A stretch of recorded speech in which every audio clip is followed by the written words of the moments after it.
All right, what's going on, Giants fans? Big Blue, whatever, whatever we call these cells these days. Giants just lost overtime thriller up in Detroit. Lots to kind of take away from this game. Another game where the Giants has a lead in the fourth quarter, but they give it up. Giants have over 500 total yards of total offense. Jameis Winston cooking with crab legs, looking like he was about to eat W's. But no, Ryan, SOG, same old Giants. They lose another thriller, another comeback win, or whatever, lose another deficit. Brendan London here alongside of New York Post Sports NFL reporter, writer Ryan Dunleavy. I guess, Ryan, you're the one that's cooking up the words, man. You got the article coming out tomorrow. I know you guys don't control the headlines. What is the biggest storyline you're taking out of this most recent loss? I mean, I'm glad I'm not there, Brandon. I'm glad I'm not in Detroit because I go in these locker rooms every single week and I ask the same questions and I get the same answers. So, like you said, it's the same old Giants. It's the same game. It's the fifth blown fourth quarter lead. 3 of them are double digits. I think that ties an NFL record. Brandon, the Giants are 2-5 in games that they lead by 10 plus points. To 10 plus points and they're 2-5. It's the same nonsense. It's not just the defense. Bowen's going to get all the heat. Everybody's going to want to fire Bowen. How about somebody makes a tackle? How about Dexter Lawrence is on the field on the game-winning touchdown? How about the offense punches it in there on the goal line and doesn't leave it up to the offense? You know, the old cliche, it's 11-man football. Well, the Giants aren't good enough, Brandon. They need somebody. They need a winning, like literally somebody who specializes in winning to come in. Who do you need in a coach? A winner. Who do you need? They just need to hire like an Oz the Mentalist kind of guy to come in and teach them how to win. Yeah, I'm glad you mentioned this whole Dexter Lawrence not being on the field for 2 of the biggest runs, 2 touchdown runs by Jahmyr Gibbs, one for around 49-50, the other one, the opening play of overtime. I'm racing home from my kid's best friend's 1-year-old birthday. So I'm racing home. I'm listening to the game on the radio. Carl Banks is going scorched earth on why is Dexter Lawrence not on the football field. One, he questioned why he wasn't on the field for the 49-yard touchdown run earlier in the game. But then after, and like he breaks, these are his words, after commercial breaks, coin tosses, kickoff, 10 minutes of like real time. Yeah. Why is Dexter Lawrence, one of your highest paid players on the team, not on the field during that run? And it's just something that, again, you talk about the heat that Shane Bowen is feeling right now. And it's kind of rightfully so. We're watching these games. We're watching the breakdowns.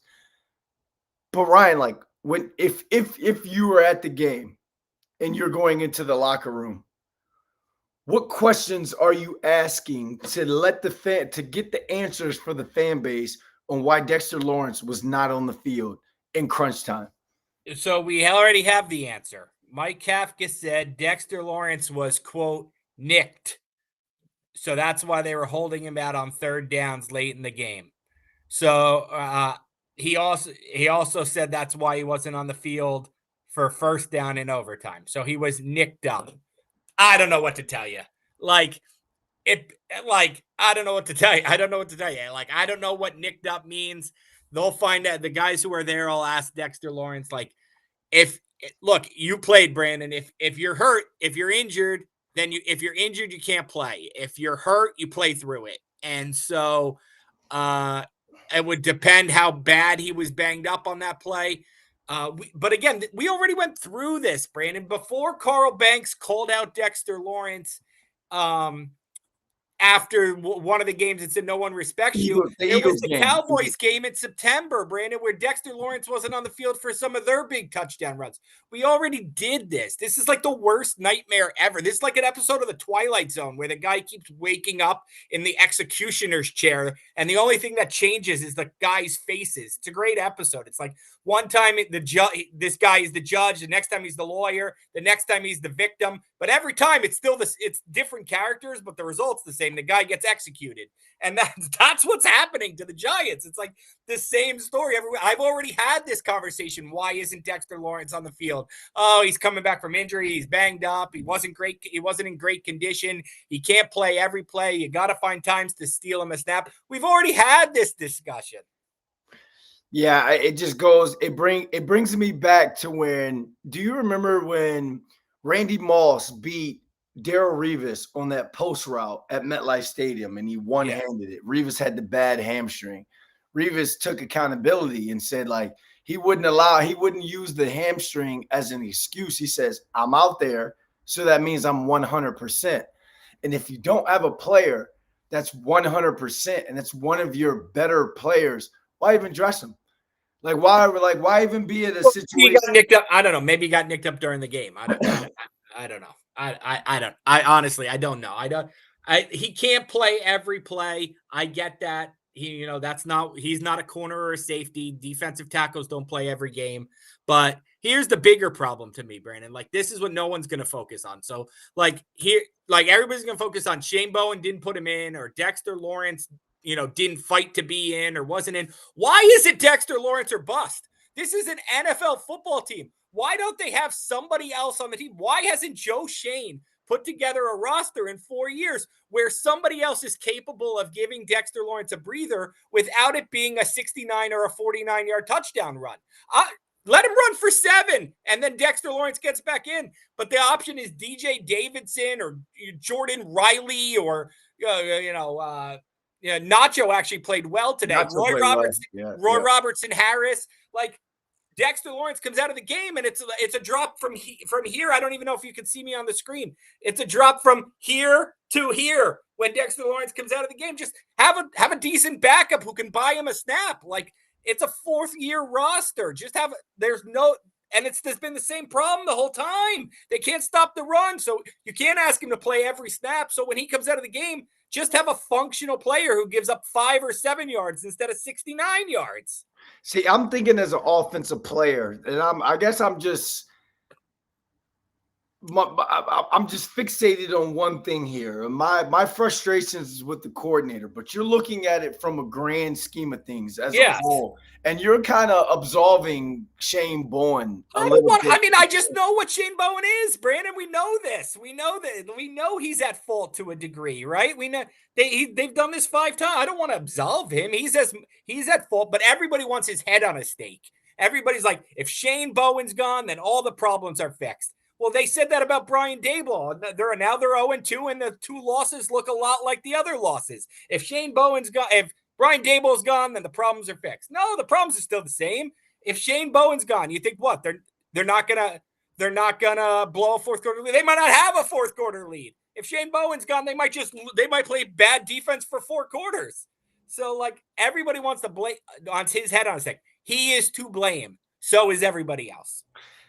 But I'm thinking, Mike Kafka, I'm looking at it, Ryan, like I'm looking at it as the former player, the former wide receiver in me. Another game where they've had over 300 plus yards. They had 500 total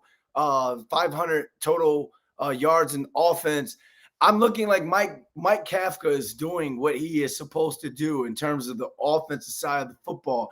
We heard him throughout the week talk about how he wants the defense to be more aggressive and attack more. So he's showing what his mindset would be if he was a full-time head coach. It's just hard to turn that around. Like, it's just so good. So you're saying it's more personnel. It's more Jimmys and Joes than X's and O's. I'm saying it's both. This show has ranted about Shane Bowen. I've ranted about Shane Bowen. Fans have ranted about Shane Bowen. Like, I'm just saying it's both. I'm saying it's both. I'm saying if you fire Shane Bowen, it's not going to magically get better. You could have your pound of flesh and fire Shane Bowen. It's also the Jimmys and Joes. Eventually, they have to make a play. How about the 49-yard tackle? Somebody tackles Jahmyr Gibbs. That who cares who was on the field? Jahmyr Gibbs broke like 4 tackles on that play.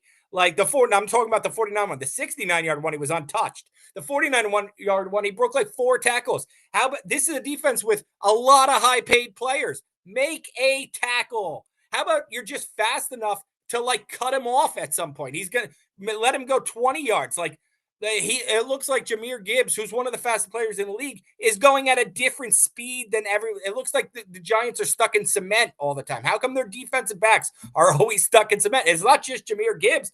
Javonte Williams made them look like that. So Saquon Barkley made them look like that. Like, get some more speed on the field.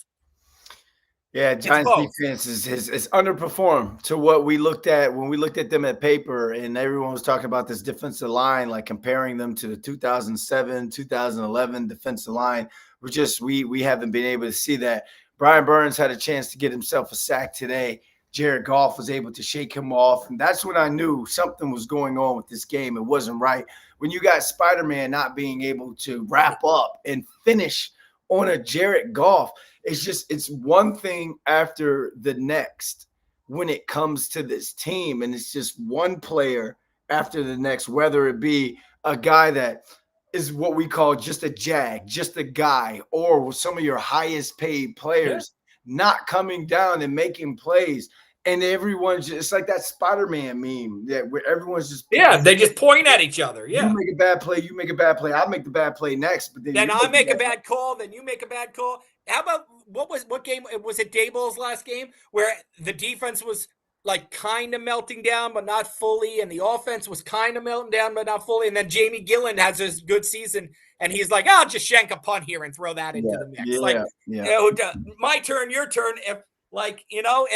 If the Giants got the ball, they probably would have fumbled on the 1 yard line. Like that's just what happens to this team. They don't know how to win. They don't know how to close games. They don't know how to win. You know what we should talk about too, Brandon, because I see it all over Twitter, is Kafka's decision to go for it up 3. Go ahead. What do you think? I mean, I'm curious what you think of it. I'm one of those. I'm an aggressive guy, and at the record, so is he. At the record that they have right now, there's no point of playing it safe. Like if he played it safe, I'd be like, for what? That means that you're actively trying to audition for this job and you're not trying to win a football game. It made sense to be aggressive in that moment. And it's one of those things when we're in the meeting room as players, we got to make coach right. We've seen it before. Brian Daboll's, the whole Brian Daboll's back in 2022. Yeah. For 2. Oh, he went for it in Tennessee. Saquon Barkley was wrapped up in the backfield. It wasn't like made a play. Special call. The Jimmies and Joes made a play. So again, when we talk about this team and what they're sitting on right now, only 2 wins on the season and 2 big wins on the season, but everything else has just been a complete cluster bleep, and it's just been a bleep show. Yeah. Because this team does not know how to win football games. So here's my thought on that is like, first of all, totally agree with you. If they're 7-4 or whatever, then maybe I kick the field goal. Okay. Sure. When you're 2-9, you have nothing to lose. Just like if they scored there at the end of the game, he was going to go for 2. He wasn't playing for a tie. He's Kafka going to be aggressive. So that's who he said he's going to be. That was him honoring who he said he's going to be. I love that actually. Okay. I'm not no sleight of hand card tricks. I told you I'm going to be aggressive. I'm going to be aggressive. Love that. Anybody who's on Twitter right now screaming about kicking that field goal, I better not go through your timeline and find Shane Bowen tweets, because if you're kicking that field goal to go up from 3 to 6, what you're saying is I have confidence in my defense. And Mike Kafka, by not kicking that field goal, is telling you, I don't want this game in my defense's hands at all. So, you can't have it both ways. You can't say we should have kicked the field goal and then crushed the defense. Yeah. Like, he's going for the touchdown to tell you, I don't trust my defense. So he went for it. They didn't get it. The defense actually made a stop. They forced a 59-yard field goal. But anybody who watches the Giants knows a 59-yard field goal late in the game is basically a chip shot, because no one has worse luck on late game field goals than the Giants. Like, you knew that. There was the Javon Holland penalty that gave them that 5 yards, right? That Yeah. put it from a 64-yarder to That's a $45 million free agent. Again, So Jimmy's a again, joke. That's not Shane Bowen's fault. That's what I'm saying. Is Shane Bowen doing a good job? No. But like Shane Bowen didn't whisper into John Holland's ear, here's an idea. Spike the ball, give up 5 yards, and let's see what happens. yeah. So, It's one of those situations where it's more like it takes me back to the movie Jerry Maguire, when Tom Cruise is telling Cuba Gooding Jr., like, help me, help you. yes, exactly. But Yeah. then on the flip side, it's the players saying the same thing back to the coach. So like, if you tell me you want to change just for like pound of flesh, change for change sake, that's fine. I don't know. I think one of the reasons that there hasn't been a change, well, I think there were two reasons Daboll never made a change. One, if he remained the head coach beyond this season, he would have had a hard time hiring a new defensive coordinator after scapegoating two defensive coordinators. So I think he recognized that firing another defensive coordinator is not a good look for. I think that's one of the reasons Shane stayed after last season, is he was going to have a very limited menu of options.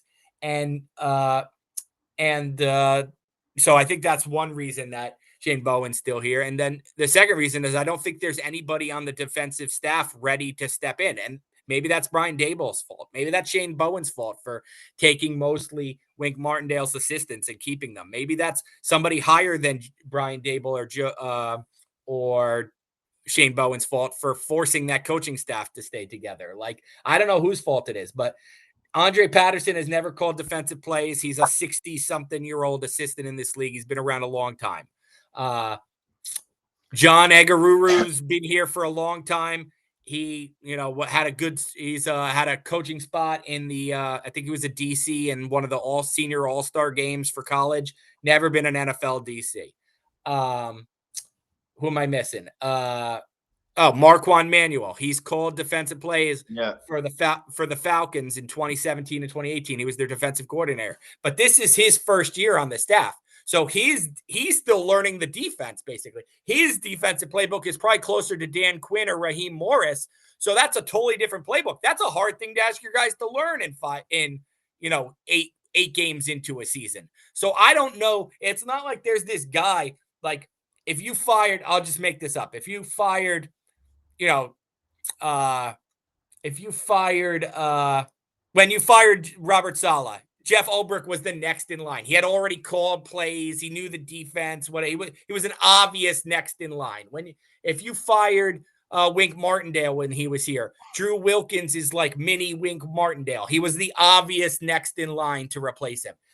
There's no mini Shane Bowen who's been with him forever who can just step in and run his defense. There's not that guy. It probably would have been Jerome Henderson, but he got fired because Deontay Banks dogged it last year. Yeah. And plus, you're talking about how Daboll couldn't fire Bowen. We saw on Hard Knocks when he was like, "Oh, we got Shane. I got my guy." So you kind of have to double down on that as well. It's like But we all know from reading the Post. Yeah, we all know from reading the Post that wasn't really true. He tried to get 4 other guys before he got Shane Bowen. Like Shane Bowen was his 5th choice. That he wasn't really his guy. So if you got your 5th choice 2 losing seasons later, what were you going to get? Your 15th choice? Yeah. Let me get to some of these comments right here, Ryan, because the comments, the chat is absolutely jumping right now. We appreciate you guys with the engagement. Karen QC2XO, he probably can't play because he couldn't finish with his body, maybe not in shape. Talking about Dexter Lawrence, he's in shape right now, 11, 12 games into the season. Something had to be going on, and I'm sure the beat is going to find out why he wasn't in the game. When will Bowen be fired? Shane Bowen needs to go. It's lack of prep. I mean, it could happen tomorrow. It could happen tomorrow. If I'm Mike Kafka, and again, you're not trying to overly audition for the job, but what you do is you're trying to put yourself in a good situation when it comes to, all right, maybe this ownership doesn't want to retain you and make you the head coach. But maybe someone else out there, you've been interviewed, for the last 3 seasons, he's been interviewed for a job. So maybe this shows that, hey, without Jackson Dart, he hasn't had Jackson Dart in 2 games. I've put up over 800 yards of total offense in 2 games. And Yeah. now I can make hard decisions when it comes to getting my staff right. I can make personnel decisions. So if that was something that happened, again, it's like going for it. Up 3. You got nothing to lose here. Correct. Don't worry about Shane Bowen being upset with you or anything. Well, Shane, the I numbers wouldn't are worry. the numbers. Shane Bowen knows he's not coming back next year anyway. Like the next head coach isn't keeping Shane Bowen, so he knows he's going. So the it's not going to be a surprise to Shane Bowen if he's let go on November 24th or on January 8th. Like almost every coach, whenever there's a coaching staff change, a head coaching change, maybe they keep one guy. I think Jerome Henderson's the only guy who stayed from Judge to Dayball. So, and he's not here anymore either. So, like, maybe one of these coaches stays under the next head coach. So, it doesn't, like, you're not telling Shane Bowen anything. Like, you're not, oh man, I got fired, I have to move. Like, he knows that's coming in January anyway. Yeah. It's just for Mike Kafka about who you think gives you the best chance to win. And if he believes it's going to be Bowen and not any of these other guys because he doesn't trust them, then that's who it's going to be. And if when we're looking at who could be that potential next head coach, and we'll go with another 3 to 5 minutes, Ryan, then we'll wrap up. If we're talking about who could be that next potential head coach, I want a defensive-minded head coach, but I would like to retain Mike Kafka as offensive coordinator. I like that idea. I would absolutely love, and it's like, Kafka, this is your offense. You don't have to worry about Dable telling you XYZ. You get the play sheet. You've done the install. You broke things down already. We see how successful you are with Jameis and Isaiah Hodgins and Wan'Dale Robinson. We see how successful you are. We're going to bring in a defensive-minded head coach to bring in and get that defense right, because the Giants ain't going to be nothing if they don't get that defense right. You're not going to get the most out of Jackson Dart if you don't get that defense right. Go ahead. I was just watching what CeeDee Lamb had to get a concussion there. What I was just thinking is a couple things. One, the number one thing, I agree with you. I like the idea of a defensive-minded head coach. I think the best head coach candidates this cycle are all defensive-minded head coaches, so that lines up. 2 things, though, come to mind. One, I kind of want experience, whether that's at the head coach level, whether that's at the college level or the NFL level. I know there's a lot of Mike McCarthy support out there. Jeff Hafley's a guy I've pushed for. He's a Packers defensive coordinator, but he was the head coach at Boston College, so he's run a program. I want head coach experience. I want somebody who can teach these guys how to win because that's what they can't do. They don't know how to win. And none of them have won. No, there's nobody in the Giants locker room who's won except Russell Wilson, who doesn't play. So, and then the other thing that popped into my mind is I like the idea of Mike Kafka staying on one hand because it's less new for Jackson Dart to have to learn. You're not starting from scratch with a playbook. The other hand is I think about Joe Judge being, I don't want to say forced, but Jason Garrett being recommended to Joe Judge. And that was a terrible marriage. It didn't work personality-wise. It didn't work mindset-wise. Nothing. Zero. So if you're hiring Chris Shula, for example, he's from the McVay coordinator, Rams defensive coordinator. From the McVay tree, or Jesse Minter from the Ravens tree, or Hafley from the McVay tree, or I'm trying to think who are some of the other hot defensive coordinators. Lou Anarumo, thanks, who I think is actually probably the favorite for the job from the Shane Steichen tree. And the Shane Steichen offense is like, the flavor of the year right now. I don't want to force somebody from another tree on them either. Like, these guys should have options. One of the things about Joe Judge when they hired him is he came from the Patriots. So his network was basically Josh McDaniels and Charlie Weiss. That was basically it. Those were the only 2 OCs the Patriots had for 20 years. So he didn't really have a great network of OCs. If you're coming if you're a defensive coach from the McVay or Steichen tree, you should have a lot of OCs in mind. So I certainly wouldn't cost myself Chris Shula by saying, or Hafley or whoever, by saying, I want to keep Mike Kafka if they're going to be like, well, I can get Mike McDaniel. He just got fired by the Dolphins and I've known him for 20 years. Or I could get Mike LaFleur, or I could get Matt LaFleur if he's fired by the Packers. Like, I don't want to force Mike Kafka on them. But I do understand the logic of he's done a really good job, Kafka. He's done a really good job in these 2 games. All right, Ryan, I'll finish this off, man. Final thought: Giants fall in overtime to the Lions. We're moving on. You got the Patriots that they have to go up to Foxborough. I could just tell you. Just change the date here. I'm talking to our producer. Just change the date here to December 2nd and just rerun this. The Giants held a 10-point fourth quarter lead against the Patriots. They blew it. Drake May led a game-winning touchdown drive. They probably kicked a field. Maybe they kicked a field goal to win the game. Maybe we'll throw that in. Maybe there was a turnover, but we know what's going to happen. We just know what's going to happen next week. The Giants are going to play their butts off, and they're just not going to be good enough. They're not going to be smart enough, and they're not going to be good enough to finish the game. We're going to end it on that. A lot of frustrations going on. And again, I always talk about it's one thing if they were getting blown out to where it was like, all right, this team's not even capable. Correct. We saw that last year. Like, last year's team wasn't good. That was a bad team. This is not a bad team. This is not a bad team at all. This is a team that's getting double-digit leads on the road. And some of the biggest – I've played in Detroit. I've played in Denver.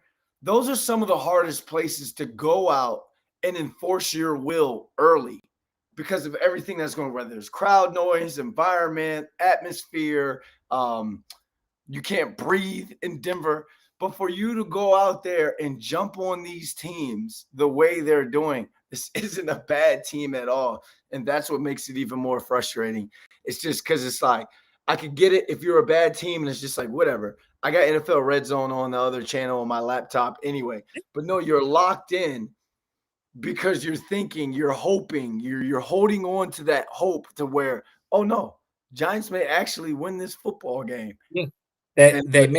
They make the mistakes on the field, and they're a mismanaged team, whether that's miscoached, misgeneral managed, Isaiah Hodgins not being on the team until last week or whatnot. The mistakes on the field, the mistakes in coaching, not being aggressive enough on defense, everything that you can mismanage, the Giants mismanage. All right. Thank you guys for hanging out with us. This was your Giants Blue Rush post-game live show. Ryan Dunleavy, Brandon London here.